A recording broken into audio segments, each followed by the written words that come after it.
Hola, queridos amigos y amigas. Bienvenidos a La Voz del Cuidado, donde el cuidado se pone en agenda con criterio y en voz alta. Este episodio tiene que ver con el síndrome de Down, la crianza respetuosa, la inclusión, las políticas que protegen a niños con discapacidad, entre otros temas. Y para ese tema hemos invitado a una especialista, además de profesional de salud. Ha tenido bastante participación en políticas públicas a nivel nacional en el programa Contigo, el programa Juntos del Ministerio de Desarrollo Social. Vamos a darle la bienvenida a Orfelina Arpasi. Bienvenida, Orfelina, y gracias por estar en este nuevo episodio. Muchas gracias, Elena, y gracias por la oportunidad también de compartir experiencias realizadas en el territorio nacional a favor de este grupo tan vulnerable como son las personas con discapacidad, especialmente para aquellos que presentan la discapacidad severa. Y Orfelina, cuéntame un poco cómo ha sido tu experiencia en estos años y dónde te encuentras trabajando ahora.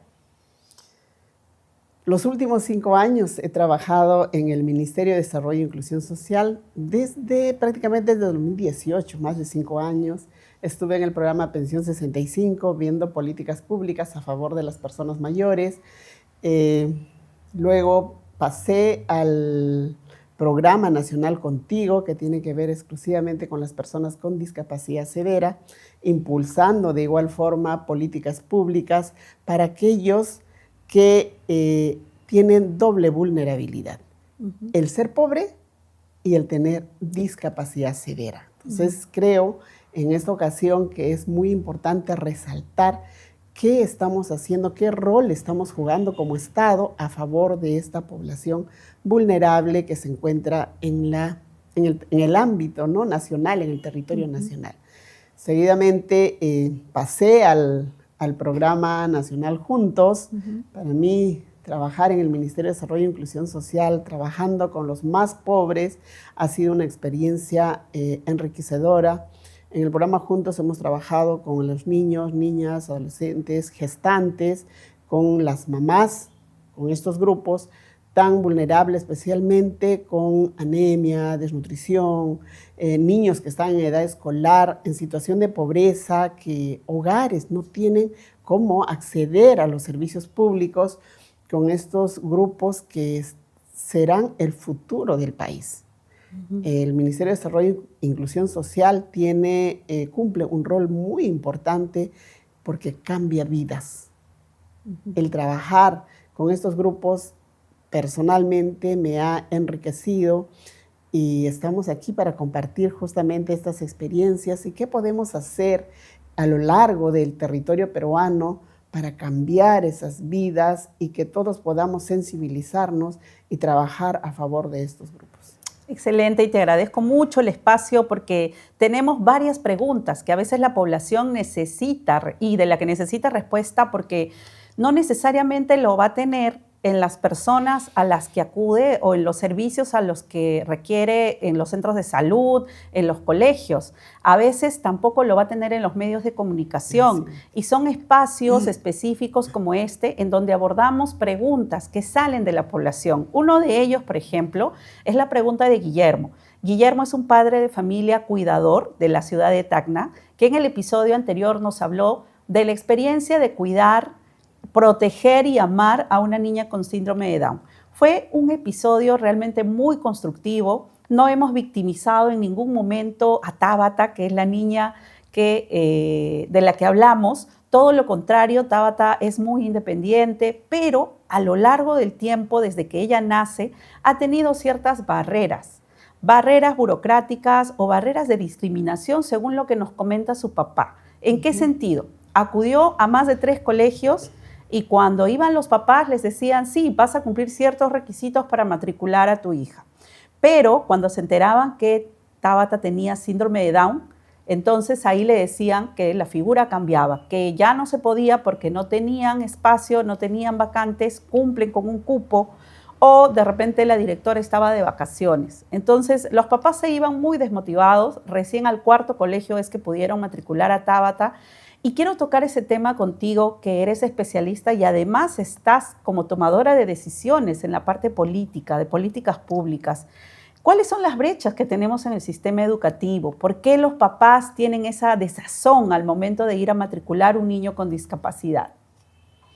Antes que nada, tendríamos que entender que la discapacidad no es una enfermedad y hay que cambiar de paradigmas, porque anteriormente se trataba de discapacidad, enfermedad, discapacidad, enfermedad. Hoy ya ha cambiado el concepto desde la mirada de los derechos humanos, donde la discapacidad está estrechamente relacionada con las características de la persona y las barreras a las que se enfrenta. Y esas barreras no es culpa de la persona que tiene discapacidad ni del integrante del hogar. La presencia de estas barreras a las cuales la persona con discapacidad no puede quizás enfrentar es justamente el rol principal que tiene que cumplir y cambiar es el Estado. Cuando el niño quiere ir al colegio, está en silla de ruedas, no puede desplazarse, los municipios deberían trabajar justamente esas calles donde ese niño va a transitar y con los padres, obviamente, para dirigirse al colegio. Eso es otro. La barrera de comunicación. Los colegios no están preparados con el braille, lenguas de señas. Los profesores, los docentes tampoco tienen las competencias, o si las tienen competencias básicas, pero ya deberíamos en este tiempo implementar sistemas de ayudas, de apoyos, donde haya terceras personas especialistas en lenguas de señas para que puedan fortalecer la enseñanza-aprendizaje. Entonces, el rol del docente hoy ha cambiado. Ya no es mirar entre comillas diríamos, ¿no?, al niño normal, porque eso es lo que expresa, ¿no? Pues que los niños, yo prefiero, he escuchado términos, yo prefiero enseñar a niños normales. Entonces, el niño con discapacidad, ¿es anormal? No, es una persona igual que tú y yo, o la persona que tiene discapacidad es como nosotros. Entonces, ¿quiénes tienen que cambiar? Nosotros tenemos que cambiar nuestra forma de ver a las personas con discapacidad, a los niños con discapacidad, desde la forma en que los llamamos. Le decimos discapacitado. No existe un discapacitado. Los discapacitados somos nosotros, que no podemos entender que al otro lado está una persona que siente, que puede expresar lo que siente. Entonces, diría que si yo no entiendo eso, yo soy la persona o el discapacitado, entre comillas, ¿no? Entonces, hay que cambiar no solo la política del Estado, también hay que cambiar en el entorno familiar desde el concepto, desde la forma en que vamos a tratar a nuestros hijos, a nuestros niños, a los municipios, a los alcaldes, la aceptabilidad de un niño, como tú, como yo, como nuestros hijos. Entonces, ese es el cambio que tenemos que hacer. O sea, es el Estado desde sus 3 niveles de gobierno: gobierno central, gobierno regional y gobierno local. Porque en el gobierno local se busca la primera información de los derechos que tienen los niños con discapacidad. Entonces, el trabajador del municipio tiene que estar preparado para responder a estas expectativas. En los colegios, ni qué decir.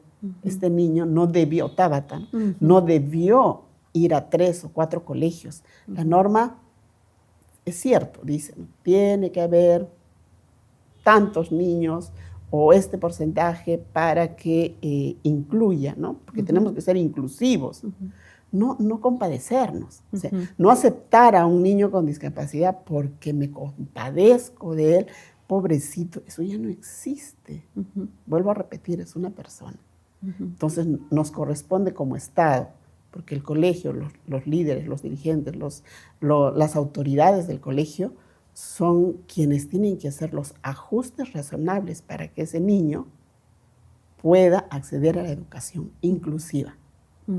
Lo mismo en el hogar, realizar los ajustes razonables. Yo tuve la oportunidad de trabajar en el programa Contigo, como decía, logramos incluir no solo a uno, varios, pero yo quiero contar la experiencia de Carlos. Carlos era usuario del programa Contigo, un adolescente con discapacidad severa.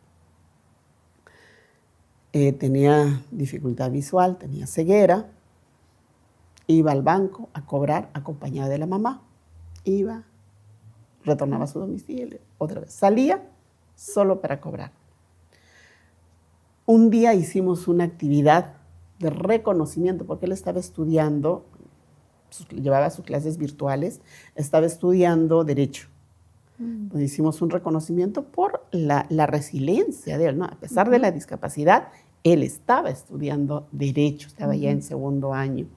Entonces hicimos el reconocimiento por el esfuerzo que él estaba saliendo adelante. Es Carlitos, un joven, un adolescente con discapacidad que era resiliente. Obtuvo los ajustes razonables en su institución, en la universidad, pero él decía, yo quiero, le daban una beca, pero yo necesito para mis gastos. O sea, necesito tener mis propios ingresos.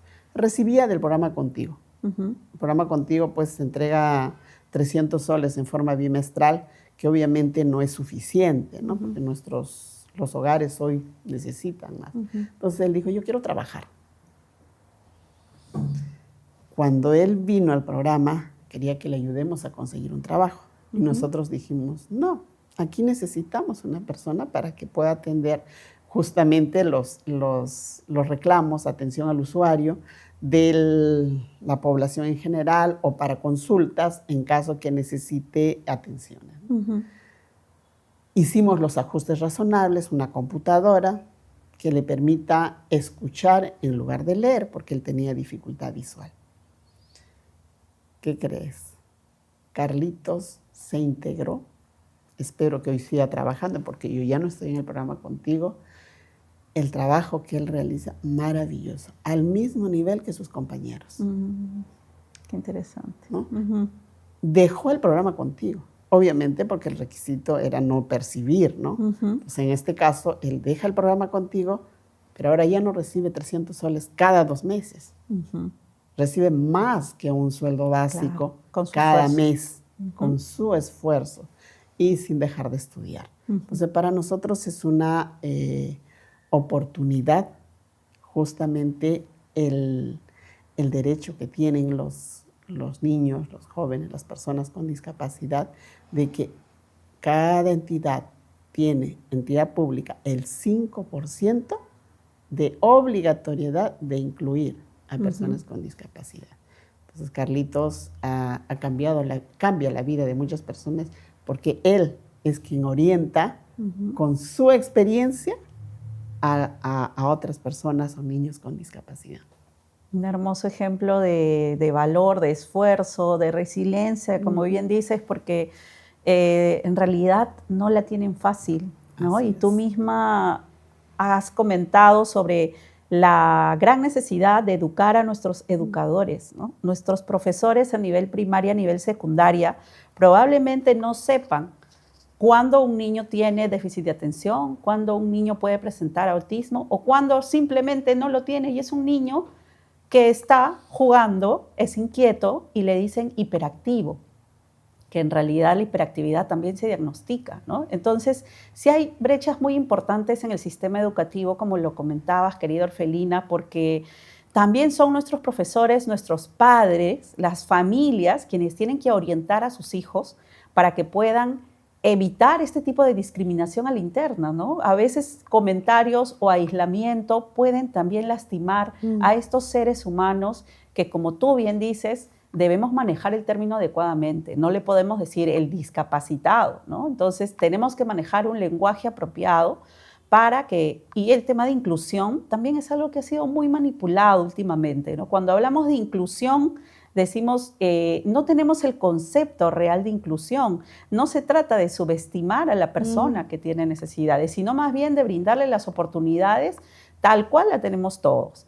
Y hablabas de discapacidad severa, y es algo que me gustaría tocar porque, por ejemplo, los papás, ¿no? Los papás que me comentaban que Tabata tenía doble nacionalidad, tuvieron la oportunidad de llevar a Tabata a Chile. Le hicieron unas evaluaciones completas donde participó un terapeuta, un psicólogo, un médico, profesionales de enfermería, más de 1 hora de evaluación y le dieron un carnet con 40% de discapacidad. Pero en el Perú nos comentan que fue una entrevista solo a los padres, no llegó a 20 minutos y le dieron un carnet de CONADIS con discapacidad severa. Entonces, de repente nosotros no conocemos algunos aspectos para que le puedan asignar un carnet, que en realidad eso le complicó un poco la oportunidad a Tabata de poder entrar a un colegio, ¿no? El tema del carnet. Pero, ¿qué ocurre ahí, por ejemplo, en la asignación del carnet? ¿Cómo es que están las normas actualmente sobre la discapacidad severa o qué tipo de niveles existen, Orfelina? Antes que nada, habría que diferenciar entre el rol del CONADIS y el rol del Ministerio de Salud. El rol del Ministerio de Salud es evaluar a la persona con discapacidad y emitir un certificado de discapacidad, que no es el carnet de CONADIS. Ok. Entonces, el certificado de discapacidad, como decía, lo emite el Ministerio de Salud a nivel nacional.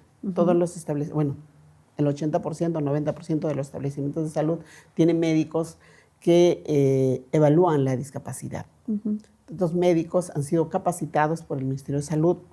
El Instituto Nacional de Rehabilitación son expertos con su larga trayectoria formando evaluadores de discapacidad. A nivel nacional tienen cursos que realizan 4 veces al año y bueno, hasta el año pasado estaba programado de esa forma.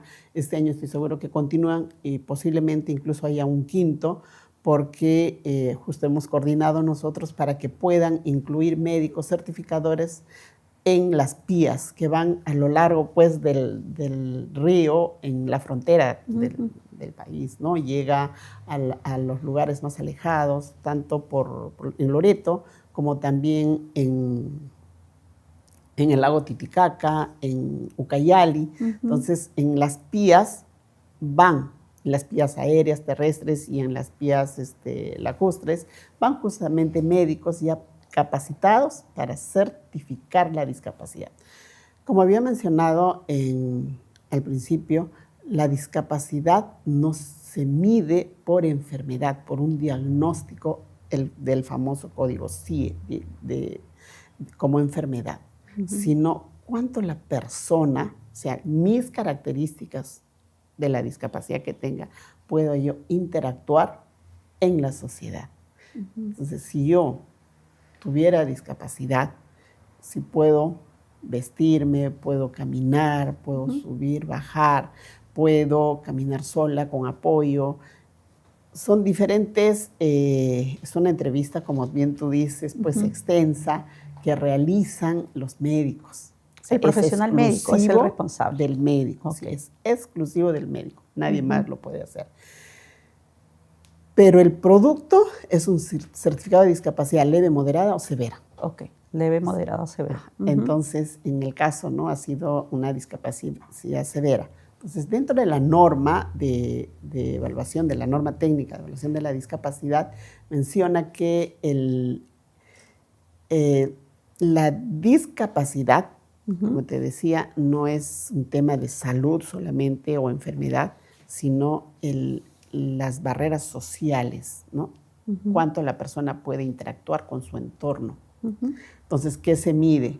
La adaptabilidad, se mide la locomoción, se miden, o sea, otros aspectos que es por eso que todos los médicos, además de estudiar su carrera, tienen que llevar este curso. En esa mirada hay discapacidades, en ese caso sí es una discapacidad, que son evidentes. Dentro de ellas, la ceguera, es evidente. O sea, el médico ya no necesita, el médico general puede certificar la ceguera y definir si es una discapacidad severa o es una discapacidad. O sea, la ceguera ya es una discapacidad severa. La ceguera permanente. Así la persona sepa caminar sola con bastón, así la persona sepa leer braille, o sea, no. Se hace, O sea, todas No hay esas grados. barreras son, se evalúan, pero no necesitas del oftalmólogo para hacer eso, porque estamos evaluando ya las barreras sociales. Ah, ok. Porque Entonces, en el médico caso general puede hacer esa evaluación. En la mayoría de los casos, es automáticamente una discapacidad severa. Pero si él evidencia de que puede subir, bajar, tiene su perro guía, ya el médico decide si es leve, moderado o severo. O sea, hay condiciones para determinar esa discapacidad severa. ¿Y en el caso de síndrome de Down, también existe leve, moderada, severa? En el Perú, los casos que yo he visto, todos han sido catalogados como discapacidad severa, de los que he visto. Pero no soy yo la que evalúa en ese caso, ¿no? Claro, es porque por lo que tú comentas dentro de las normas está como una situación evidente. Aunque la persona con síndrome de Down pueda comunicarse, pueda caminar, pueda comer solo, igual. Pero si el médico considera que es moderado, se respeta, es el acto médico. Ok. Pero hay que considerar que tenemos justamente este acápite de la norma donde habla de la discapacidad evidente, que automáticamente ya se cataloga como discapacidad severa. Pero quien decide es el médico. Ok. En cuanto al apoyo que se le brinda a las familias o padres de niños con discapacidad, ¿qué tipo de respaldo se les da? ¿En qué sentido? ¿En el sentido de formación? ¿En el sentido de ayudarlos también a asumir una situación que va a demandar quizá otro tipo de actividades que no tenían mapeadas, ¿no? Pero ¿quién los ayuda a nivel educativo, a nivel psicológico? ¿Existen espacios donde puede acudir la familia? El rol rector en tema de discapacidad lo tiene CONADIS, y CONADIS está adscrito al Ministerio de la Mujer y Poblaciones Vulnerables. Entonces, hoy en día se están implementando, existe ya la ley de la persona con discapacidad donde habla justamente el tema del cuidado, de los cuidadores, el rol del cuidador, pero nosotros deberíamos tomar el modelo chileno, ¿no? Donde se le paga al cuidador, pero hoy en nuestro Perú no está establecido eso. Entonces, no es mucho el estipendio, pero se le entrega un dinero, ¿no? Entonces, una ley sin presupuesto es una ley muerta. Entonces, las leyes en el Perú, en muchos de los casos, sucede esto. Entonces, ¿qué deberíamos hacer como Estado? Evaluar presupuesto, ley, o sea, ambos de la mano. Entonces, la sociedad, el Estado, está en deuda con las personas con discapacidad. Existen muy pocas normas, leyes que respaldan a la persona con discapacidad. O sea, estamos en deuda. Desde el programa Contigo que he podido liderar, hemos implementado diferentes estrategias. La primera, el programa Contigo, se ha creado para entregar un incentivo de 300 soles o de 150 soles en forma mensual, para que la persona o los integrantes del hogar o la persona con discapacidad no tenga que desplazarse hasta el banco. Entonces se le da la opción pues de entregarles cada 2 meses. Entonces el Estado le entrega 300 soles en forma cada 2 meses para que pueda ser usado ese presupuesto en la persona con discapacidad. No es para el hogar, es para la persona con discapacidad. Tampoco es para el cuidador. Pero ¿estamos en deuda con los cuidadores? Sí, estamos en deuda como Estado. Entonces tenemos que buscar justamente esos cambios. La política debería contemplar ya el reconocimiento del cuidador. En el Perú no tenemos. Debería haber centros de día, debería haber los salvaguardas, justamente para que el presupuesto que se le dé llegue al niño, niña o persona con discapacidad.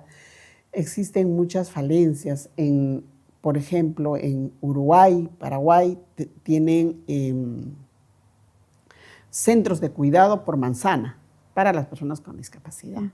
En Perú existen, por ejemplo, los CIAM, ¿no? Que son los Centros Integrales del Adulto Mayor. Al igual que los CIAM, en algunos distritos nosotros hemos motivado que se creen los centros para las personas con discapacidad. Entonces, ya en la ley contempla que el 0.5% del presupuesto del municipio tiene que destinarse para las personas con discapacidad. Entonces, los municipios han implementado estrategias, entre ellos se ha creado la oficina para las personas con discapacidad, la OMAPED, donde se implementan estrategias para ellas.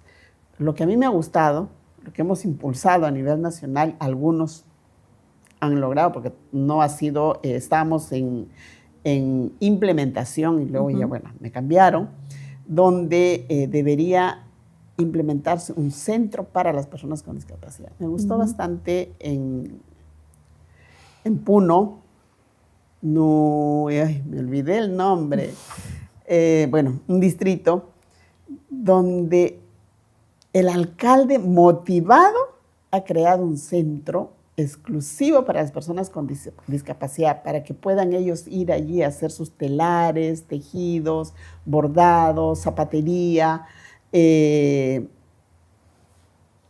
cuero y otras. Entonces, ha puesto talleres para cada uno de los integrantes justamente de las personas con discapacidad de su distrito. ¿Y eso? Nuñoa se llama. Nuñoa. Nuñoa. Entonces, es un distrito modelo a nivel nacional. Otros distritos han colocado sus centros de rehabilitación, ¿no? Y eso para nosotros ha sido una fortaleza, porque el reto era, ¿qué pasa? Dentro del programa Contigo hemos nosotros implementado el reconocimiento a los municipios que más trabajan a favor de las personas con discapacidad, el Galardón Contigo, así se llama, Galardón Contigo. Uno de los requisitos, implementar estos centros, y entre otros, ¿no? En la certificación, que mencionabas que es muy difícil, entonces hemos motivado. Nosotros hemos encontrado solamente alrededor de, ingresamos 30,000, 15,000 niños en espera por la pensión del programa Contigo. Pero cuando nosotros hemos salido del programa, hemos dejado más de 100,000. Entonces ya hemos hecho todo el trámite para que el Ministerio de Economía y Finanzas pueda entregar a estas personas, porque las familias los tienen ocultos a los niños. He encontrado en un hogar un niño con discapacidad detrás de la casa, en un cuartito como si fuera un animalito solo. Entonces es muy triste la realidad. No estoy hablando de acá de Lima, estoy hablando de lugares más alejados. Y acá en Lima encontré una familia donde de los 5 integrantes, 4 eran personas con discapacidad. Solo la mamá de los 2 niños era una persona autovalente que podía ir, o sea, trabajaba, vendía sus caramelos para poder dar sostén. De estos 4, la abuelita era la persona de 90 años en estado de dependencia total. Como decimos nosotros, como enfermeras, postradas, 100%. La hermana de la señora, la mamá de los 2 niños, era una persona con secuela de polio, que caminaba, es cierto, pero con andador. Y ella era la que cocinaba el desayuno, almuerzo y cena. Mientras que la mamá de los niños trabajaba vendiendo caramelos en el mercado. Y los 2 niños, uno de 12 años y la otra de 15 años. Con discapacidad severa, ambos. Con retardo mental, ambos. Y lo que es imposible de creer, la niña había sido violada, presentaba síndrome SIDA. Una situación, y el niño, ni qué decir, una situación que como Estado nos permite mirar de diferente forma. Nosotros a raíz de ello hemos implementado un programa de contención emocional para justamente las mamás o papás integrantes del hogar que cuidaban o acompañaban a las personas con discapacidad. Y el otro programa que hemos implementado es el programa de formación de cuidadores, porque las mamás se han preparado, perdón, no se han preparado para cuidar, tuvieron que hacerlo. Así es. Se enfrentaron ante el hecho y a salir adelante, como esta señora. ¿Y cuánto desconocimiento existe? No solo, mira, tú has dado un ejemplo acá en Lima, no saben la cantidad de casos que hay a nivel nacional, ¿no? Donde hay niños con discapacidad, adultos mayores en estado total de dependencia y las familias no están preparadas ni para poder brindarles el cuidado adecuado y tampoco para que ellas o ellos tengan ese soporte emocional y ese soporte cognitivo que les permita poder hacer las cosas bien, ¿no? Entonces, si en el programa contigo teníamos más de 142,000 usuarios, o sea, los que participaban en el programa, había 100,000 en espera que ya tenían discapacidad severa, de los que cumplían los requisitos, ¿no? Porque hay muchos más de 500,000 que tienen discapacidad severa, los que hoy están reconocidos con un certificado de discapacidad. Y hay otros no que estoy no. hablando del carnet de CONADIS, claro, estoy hablando del certificado de discapacidad. Y hay otros que no, Orfelina. Exacto. O sea, los papás no los llevan al establecimiento de salud y no les sacan el certificado. Más, no los quieren evaluar. No los quieren evaluar. ¿Por qué? Porque dicen que es un castigo de Dios, porque es o sea, hay estigmas que hay que borrar, eliminar. Nosotros tenemos que visibilizar a todas las personas con discapacidad, así como un niño que acaba de nacer. O sea, todos somos seres humanos, somos hijos de Dios, siempre digo yo, todos. Entonces tenemos que mirar para impulsar estrategias desde el gobierno, desde el hogar y la comunidad. Porque a veces pensamos todo que es el gobierno, el papá, la mamá. Y del hogar, ¿quién es? La mamá. El 95% de los que cuidan a las personas con discapacidad, las mamás son mujeres. ¿Y qué pasó con el varón? ¿No? Algunos dicen, pero yo estoy trabajando. Pero ojo, ambos trabajan.